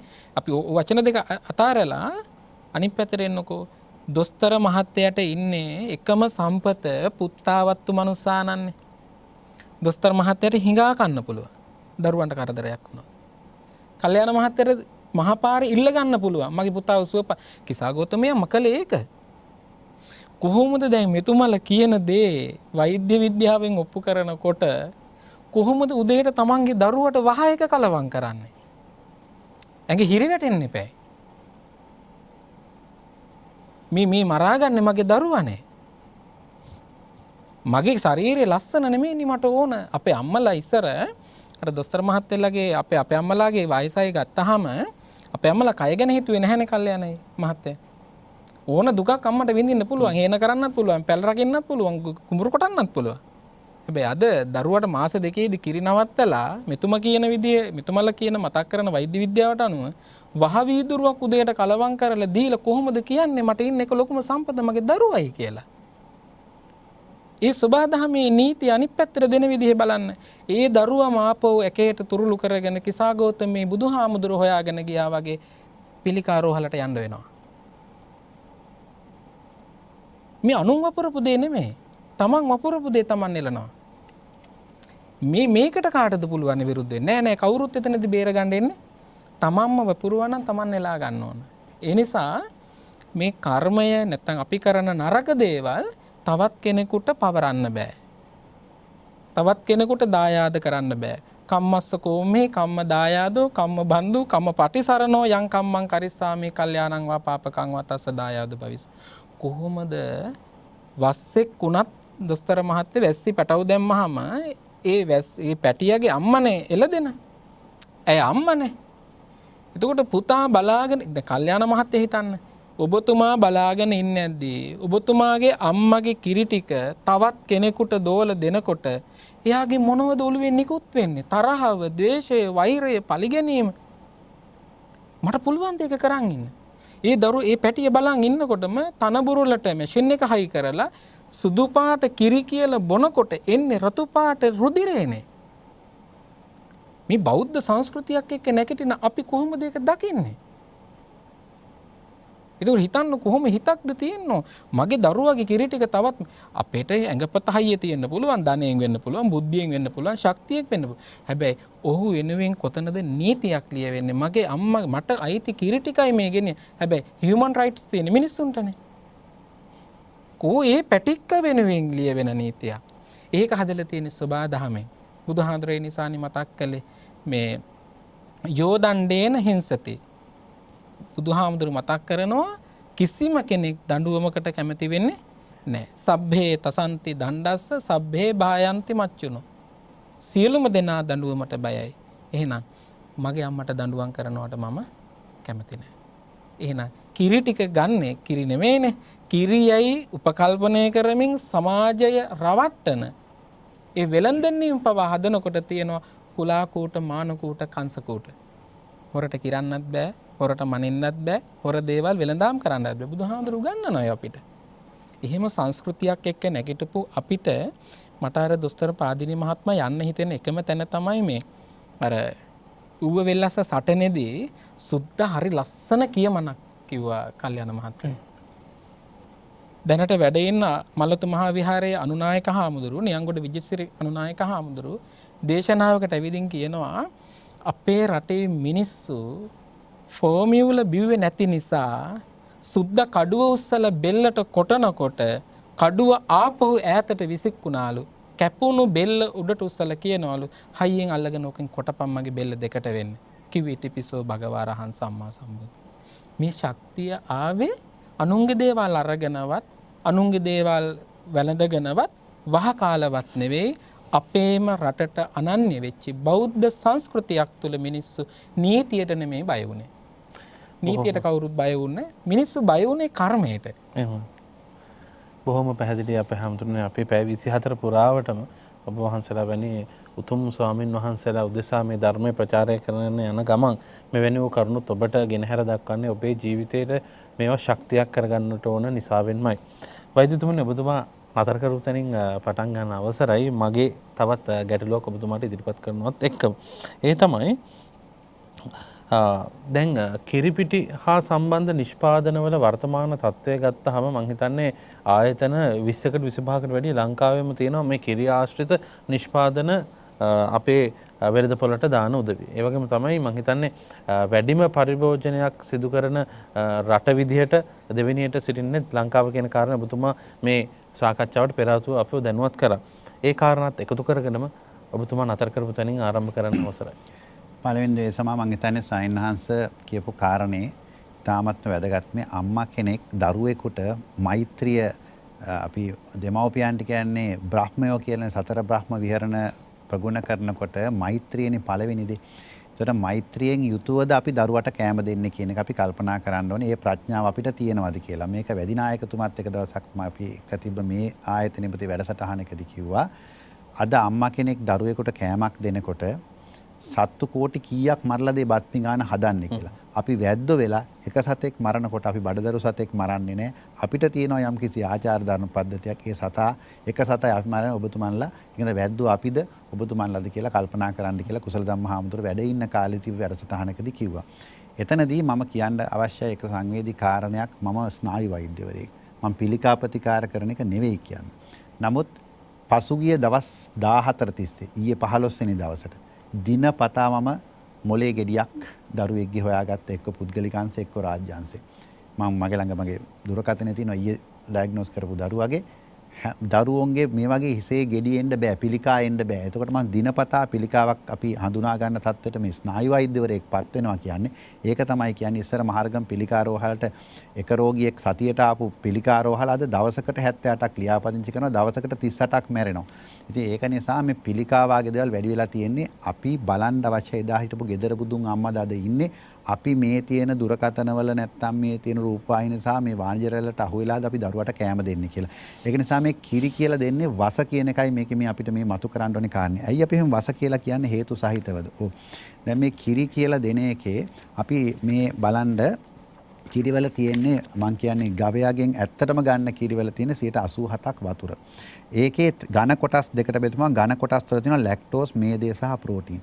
මේ අය කරන්නේ මොකද්ද? මෙතන පෙන්වුම් කරනවා දැන් නවසීලන්තෙම අපිට මෙච්චර පිටිකිරි අපනයනය කරන රටේ අපි ඇත්තටම චීනයට තමයි දෙවෙනි වෙන්නේ. ලෝකේ වැඩිම පිටියා මේ මෙච්චර පොඩි රටක් වෙලා වැඩි පිටිය ආනයනය කරන රට බවට පත් වෙලා තියෙන. ඒකෙන්ද අපි චීනයේ පළවෙනි ස්ථානයේ කියන්නේ චීනය තමයි ලෝකේ ජනගහනය වැඩිම රට. වැඩිම රට. එතකොට අපිට සැසඳෙන්න බැරි රටක්. එතකොට මෙච්චර පිටිකිරි ආනයනය අපිට මේක ඇබ්බැහි කරලා තියෙනවා කියන කාරණේ මම කිව්වේ ඒකයි. බාණ්ඩ නවසීලන්තයේ බොන්නේ දියර කිරි. අපිට තමයි පිටිකිරි පොවන්නේ. අනිත් එක මේ අර කිරිවල තියෙන ඔබ වහන්සේ කිව්වා වගේම පැටියට බොන්න ඕනේ කිරි ටිකනේ. අපේ පරණ සංස්කෘතියේදී අපි කිරි දවාගත්තේ පැටියට කිරි දීලා. අපි බොහොම ධර්මිෂ්ඨ සමාජයක්. නමුත් අද මේ කිරි දොවා ගන්න විදියේදී මේ අර කිව්ව බලාගෙන මේ පිරිමි පැටවුන්ට බලාගෙන ඉන්න දෙනවනේ. ඌට පොල්ලකින් ගහලා මරනවා. ඒ පින්තූර සංවේදී හින්දා අපි එක පෙන්නන එක අපි වෙබ් අඩවියෙන් අයින් කරා. හැබැයි ඕනේ කෙනෙකුට ගිහිල්ලා බලන්න පුළුවන් මේ නවසීලන්තේ වාගේ රටවල් වල ඒ පිරිමි හරක් පැටවුන්ට මොකද කරන්න කියලා පැටියට පොළු වලින් ගහලා ඒ විදිහට මරලා තමයි ඒකින්ද ඒ කිරි ඒකින්ද කිරි බීම අතෑරපු අය ඉන්නවා මේ රටේ. ඒක නිසා කිසිම විදිහකට අනිත් එක කිරි ගන්න හොඳ නැහැ එකතන ඉන්න හරකුන්ගේ. ඒකින්ද අද ක්‍රියාශීලී ගවයෝ කියලා කියනවා. ක්‍රියාශීලී නැහැ ගවයා එකතන ඉන්නේ නිරෝගී ගවයෙක්ගෙන් නෙමෙයි කිරි ගන්න. ඒ කිරි විශාල ප්‍රමාණයක් මෙයා කරලා අන්තිමට ඒ කිරි අර බුද්ධික පතිරණ ඇමතිතුමා හැටියට ඉන්න කාලේ කර ප්‍රකාශේ මුළු නවසීලන්තේ ඉන්න සියලුම ගවයන්ට කිරි එරුණත් ඔච්චර කිරි නිෂ්පාදනයක් කරන්න බෑ. ඒක නිසා පැහැදිලිවම පේනවා මේ අය කරන්නේ මොකද්ද? කිරි ටික අරගෙන කිරිවල ලැක්ටෝස් එක අයින් කර ගන්නවා. මේදේ අයින් කරලා මේදෙන් බටර් චීස් හදලා මේ රුසියා මේ ලෝකේ බටහිර රටවල් වලට විකුණනවා. ප්‍රෝටීන් ටික අරගෙන ඒකෙන් අර එක්සර්සයිස් කරන කට්ටියට හදන වේ ප්‍රෝටීන් ඒ ටින් ටික හදා ගන්නවා. ඊට පස්සේ ඉතුරු වෙන ටිකට මේ අය දානවා විවිධාකාරයේ අපද්‍රව්‍ය. මේක තමයි මේකේ පැහැදිලිව පේනවා දත්ත වලින්ම පෙන්නලා දෙන්නට පුළුවන් විවිධාකාරයේ ද්‍රව්‍ය. දැන් ඔතන අවශ්‍යතාවය මොකද්ද? මං කිව්වා මේ ඇමරිකා මේ බලන්න නවසීලන්තේ තමයි ලෝකේ වැඩිම මේ කටුපොල් තෙල් ආනයනය කරන රට. මොකටද මේ කටුපොල් තෙල් ආනයනය කරන්නේ? මේ කට්ටිය මේ දත්ත වලින් පෙන්වන්නේ. ඒක නිසා මේ අරගෙන ඉවල අර මේදේ අයින් කරලා කටුපොල් තෙල් දානවා. අඩුම ගානේ ඒකට පොල් තෙල් දැම්ම නම් මීට හොඳයි. අපේ දරුවෝ අර පැකට් එකේ ගහලා තිනවා පාම් ඔයිල් කියලා. ඒ තියෙද්දි දරුවන්ට දෙනවා. අපේ දරුවන්ට මව් කිරි නැත්තම් කටුපොල් තෙල් පොවන්න ඕනේ නැහැ නේ. ඊට හොඳයි පොල් තෙල් පොවනවා. මොකද ලෝකේ බටහිර රටවලත් පොල් තෙල් හැඳි දෙකක් බොන එක සාමාන්‍ය ක්‍රමයක් වෙලා තිනවා. මේ කටුපොල් තෙල් තමයි මේ නවලන් ශ්‍රීලන්තේ මේක පැහැදිලිව පෙන්නනවා. ඒ විතරක් නෙමෙයි ඒ කරලා මේ ඒවන ප්‍රෝටීන් අනිත් එක තමයි දැන් නවසීලන්තේ පිටිකිරි පැකට් එකක් හදන්න යන වියදම අපි ගණනය කරලා බැලුවොත් සාමාන්‍ය අපේ පිටිකිරි පැකට් එක රුපියල් 3000 3500ට යන්න ඕනේ. මේ කොහොමද 450ට 500ට විකුණන්නේ? මේ විකුණන්නේ පැකට් එකේම ගහලා තියෙනවා කටුපොල් තෙල්. මොකද මෙතුමා කිව්වා වගේ නීතියට අනුව ඒ ඉන්ග්‍රීඩියන්ට්ස් නැත්නම් ඒකට ඇතුල් කරපු දේවල් ගැන සඳහනක් දක්වන්න ඕනේ. ඒතර මේ කිරි ටික අරගෙන ඇවිල්ලා තමයිනේ මේ පිටිකිරි ටික අරගෙන ඇවිල්ලානේ කිරි කියලා හිතාගෙන දෙන්නේ. අනිත් එක තමයි මේ දැන් පිටිකිරි වලින් යෝගට් හදනවා. ඒකට කියන්නේ දියර කිරි වලින් යෝගට් හදනවා කියලා. මට පෙන්වන්නකෝ ඒ යෝගට් හදන ෆැක්ටරියට එක බවුසරයක් කිරි බවුසරයක් එනවද කියලා. සම්පූර්ණ ඒ කට්ටිය සිමෙන්ති පැකට් වගේ පැකට් ගෙනවල මේක ඇත්තටම අපරාධයක්.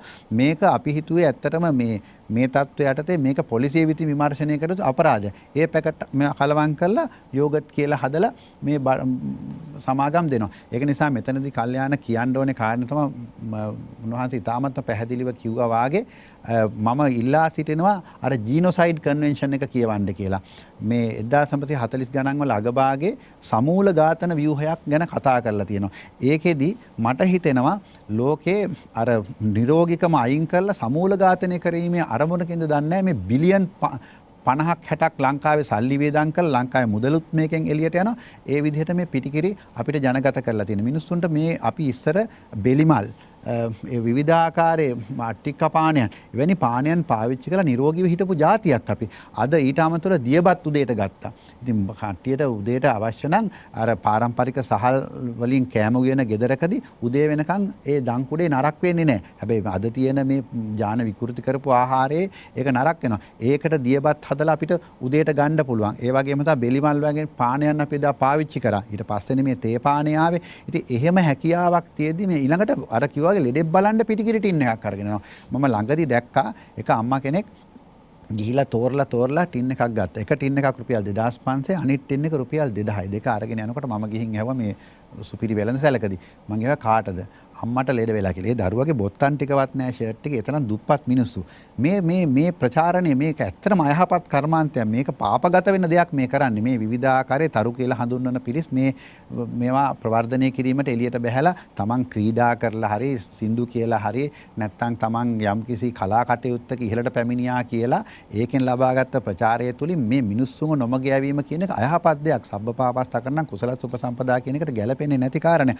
ඉතින් ඒක තුලින් මේ නිකුත් කරන මේ රසායනික කුඩට මේ ගැන කතා කරන රජයේ වෛද්‍ය නිලධාරී සංගමයේ විතරනේ. දැන් කෝ අපේ ළමා රෝග විශේෂඥ වෛද්‍යවරුන්ගේ සංගමයේ මේ ගැන කතා කරනවා. අපේ ප්‍රජා වෛද්‍ය විද්‍යා සංගමයේ කතා කරනවා. අපේ එතකොට ශ්‍රී ලංකා වෛද්‍ය සංගමයේ මේ ගැන කතා කරනවා. ඒ කවුරුත් කතා කරන්නේ. සියලු දෙනාටම මේ අයගෙන් අනුග්‍රහය ලැබෙනවා. මම ළමා රෝග විශේෂඥ ලේකම් හැටියට ඉඳදී මිලියන 8-10 අනුග්‍රහයන් ලැබෙනවා. මේක තමයි මේ මෙතන තියෙන කාරණේ. ඊළඟට මේ මාධ්‍ය ආයතන වල ඔබතුමාගේ මාධ්‍ය ආයතන මේ කතා කරන්නේ අනිත් මාධ්‍ය ආයතන වල මේවා සමහර වැඩසටහන් කරගෙන යද්දී සමහර ඒවා මගදී නතර වෙනවා. මොකද මේක මිනිස්සු මේක මම කිය සමූල ඝාතනය කියන වචනේ සඳහන් කළම පුවත්පතකට ලිපියක් ළඟදී ලිව්වා. මම ඉල්ලා සිටිනවා මේ රටේ මහජනතාවගෙන් මේ ගැන තීරණයක් ගන්න කියලා. මොකද අපි ආහාර වැරදියට ගත්තොත් අපිට සෙතක් සැලසෙන්නේ අපේ ළමයි මැරෙමින් ඉන්නේ. අනිත් එක මේ කියන කාරණේ අපි කියන එක බොරු නම් මේ බලන්න මේ ලෝක සෞඛ්‍ය සංවිධානය විසින් පළ කරන පත්‍රිකා. මේකේ පෙන්නනවා පිටිකිරි භාවිතයෙන් අන්තරායන් 21ක්. හැදෙන්න බැරි පිළිකාව කියන්නකෝ මට. ඊළඟ ළමයින්ගේ බුද්ධිය වැඩි වෙන්න කියලා පිටිකිරි ඉල්ලනවා අපෙන්. මේකේ තියෙන බුද්ධි මට්ටම අඩුවීම කියලා. මේ අපේ වෙබ් අඩවියේ මේක දාලා තිනවා. ඇදුම හැදෙන්න පුළුවන් කියන අසාත්මිකතාව හැදෙන්න පුළුවන් නම් කන ඊළඟට රුධිරයේ හෘදයට බලපානවා, පෙනහළු වලට බලපාන බුද්ධිය අඩු වෙනවා, ස්ථූලතාවය වැඩි වෙනවා, යකඩ උණතාවය ඇති වෙනවා, මරණය ඇති වෙනවා, දියවැඩියාව, පිළිකා වර්ග මේ සියල්ල ඇති වෙන මේ පිටිකිරි කියලා මේ පෙන්눔 කරලා මේ ලිපි පළ කළා. අනිත් එක මේ පත්‍රිකා අලවල නැහැ. මේ පත්‍රිකා 10 ගාණක් සෞඛ්‍ය අමාත්‍යාංශයේ මුද්‍රණය කරලා තිනවා. මේවා අලවලා තියෙන ඉතාමත් ඇඟිලි ගණන් කරන්න පුළුවන් තැන් කීපයක විතරයි.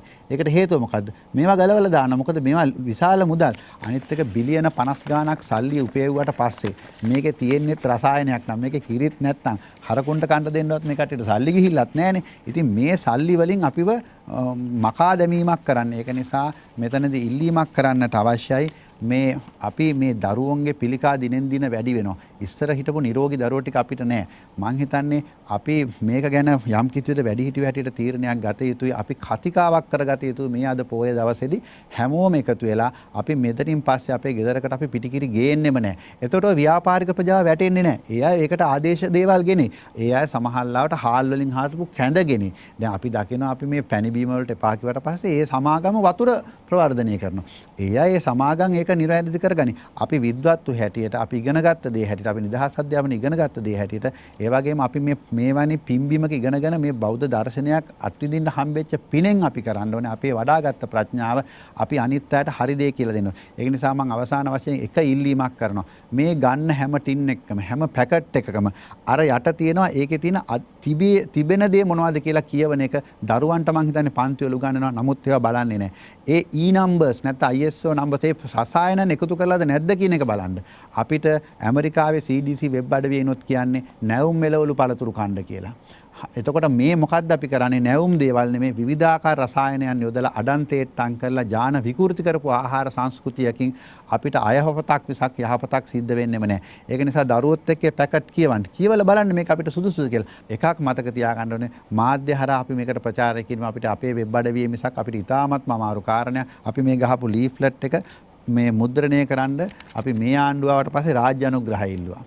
මේ පත්‍රිකාව මුද්‍රණය වෙද්දී මෙහි රාජ්‍ය අනුග්‍රහය ඉවත් කළා. මොකද ඒ තරම් බලපෑමක් ආවා. දැන් මේකේ පේනවා මෙතන තිබ්බේ රාජ්‍ය ලාංඡනේ. මේ අපේ ලාංඡනේ. රාජ්‍ය ලාංඡනයට කොලයක් තියලා තමයි මුද්‍රණය කරලා තියෙන්නේ. හේතුව ඒ තත්වයට මේ සමාගම් බලවත්. මොකද බිලියන 55ක් කියන්නේ කෝටි 5500. එතකොට එච්චර කෝටි ගාණක් කෝටි 55000 එච්චර සල්ලි ගාණක් තියෙන පිරිසක් එක්ක තමයි අපි ගැටෙන්නේ. ඒක නිසා එකක් මතක තියාගන්න පිළිකා වැඩි වෙනවා, දියවැඩියා වැඩි වෙනවා. වැඩි වෙන දේ ඇයි කියලා මේ පත්‍රිකාවෙන් ඔබතුමාන්ට පේනවා අන්තරායන් 21ක් කියන්නේ වෙන කියන්න දෙයක් නැහැ. බෝතලෙත් ඇඳලා තියෙනවා ඒකේ. ඒක නිසා පිටිකර වලින් ඉවත් වෙලා මේ ගැන අපිව විග්‍රහ කරන්න අපිට සමාජ වෙබ් අඩවි වලින් සියලු වලින් පහර දීමට කොච්චර කටයුතු කළත් අපි නොපැකිලව මේක කියන්නේ ඔය සියලු දෙනාට මෛත්‍රියෙන් යුතුවයි. ඒක නිසා මේක කිසිම ද්වේෂ චේතනාවක් නැහැ. මේවා කරන ව්‍යාපාරිකයන්ටත් මම ගෙන්නලා කියලා තියෙනවා මේ රටේ මිනිස්සු මේ විදිහට මරන්න එපා කියලා.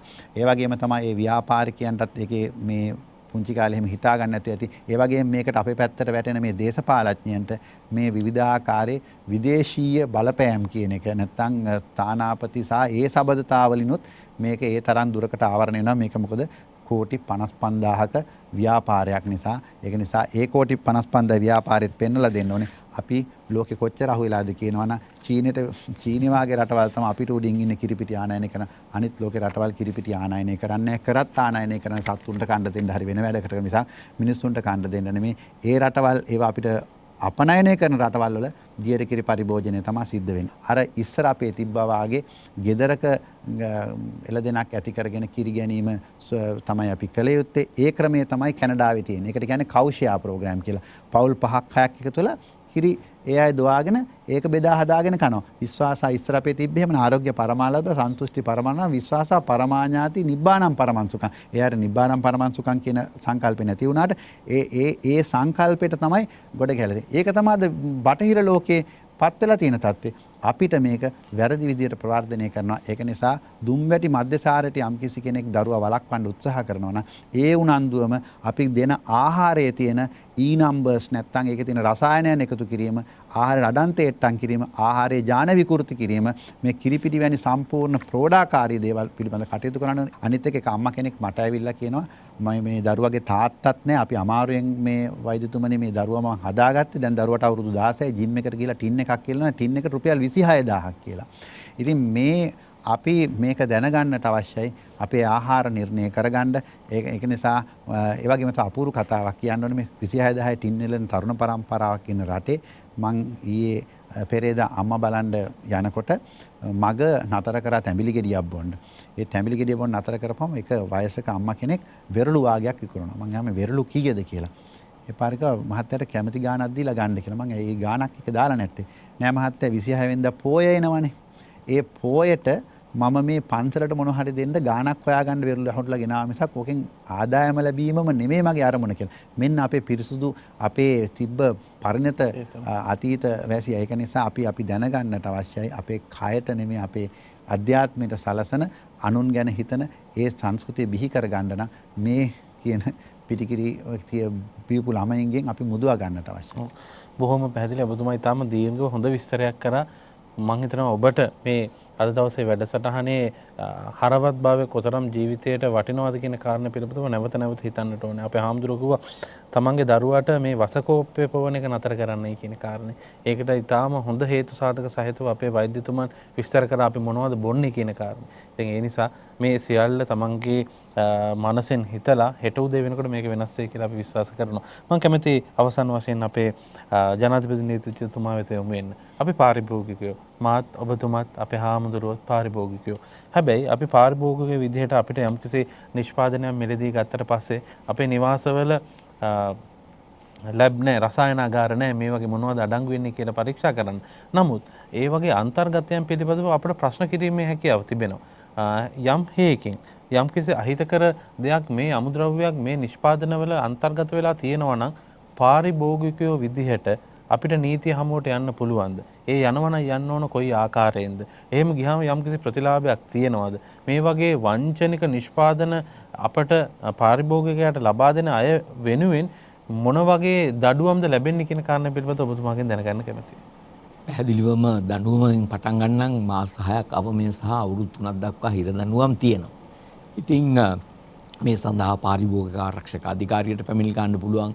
අදාළ මහජන සෞඛ්‍ය පරීක්ෂකවරුන්ට පැමිණිලි ගන්න පුළුවන්. ඒ අනුව කටයුතු කරන්න පුළුවන්. නමුත් වෛද්‍ය පාදිනී මහත්මයා විශේෂයෙන් අවධානය කරන පරිදි අපි උනන්දු වෙන්න ඕනේ. පාරිභෝගිකයින් අපි සංවිධානගත වෙන්න ඕනේ. සිවිල් සංවිධානගත වෙන්න. මම හිතන්නේ අද අපි කරන්නේ එවැනි කාර්යයක් තමයි මේ අපේ බෞද්ධ නාලිකාවෙනුත් අපි එකතු වෙලා. එතකොට මේ විදියට දැනුවත් කිරීම වලින් තමයි මේක වෙනස් කරන්න පුළුවන්. නමුත් මම නීතිඥයෙක් වුණාට විශ්වාස කරන්නේ දඬුවම් කිරීමෙන් පමණක් මේක විසඳන්න පුළුවන් කියලා. මොකද ඒක දීර්ඝ ක්‍රමයක්. සාධාරණ සැකයෙන් තොරව නඩු ඔප්පු කරන්න ඕනේ. මේක විශ්ලේෂණය කරලා රසායන පරීක්ෂණ තියෙනවා. එතකොට ඔබතුමා කිව්වාගේ මේ දෑවැන්ත මුදල් තියෙන මේ ව්‍යාපාරත් එක්ක මේ දූෂිත සමාජයේ මේ මුදල් පසුපස යන සමාජයේ එවැනි වූ අභියෝගයක් තියෙනවා. ඒත් එක්ක යුක්තිය ඉෂ්ට කර ගැනීම සඳහා. මොකද මේක දූෂිත සමාජයක්, ඒක තමයි සත්‍ය. ඉතින් ඒ නිසා ඊට වඩා අපි පාරිභෝගික හැටියට අපේ බෞද්ධ දර්ශනයේ පදනම් වෙච්ච දර්ශනයක් කැටි කරගෙන අපි මේකට ප්‍රවිෂ්ඨ වෙන එක තමයි තියෙන්නේ. නඩු නීතිය මතම රැඳීම අපි අවශ්‍ය වෙන්නේ. ඒත් එකම ඔබතුමාගෙන් දැනගන්න කැමතියි. දැන් ඊටාම පැහැදිලිව කියපු කාරණයක් තමයි මේ ආයතන තාම ලංකාවේ මේ විදිහට ක්‍රියාත්මක වෙනවා. බොහෝ දෙනා පාරිභෝගිකව මේවා මිලදී ගන්නවා.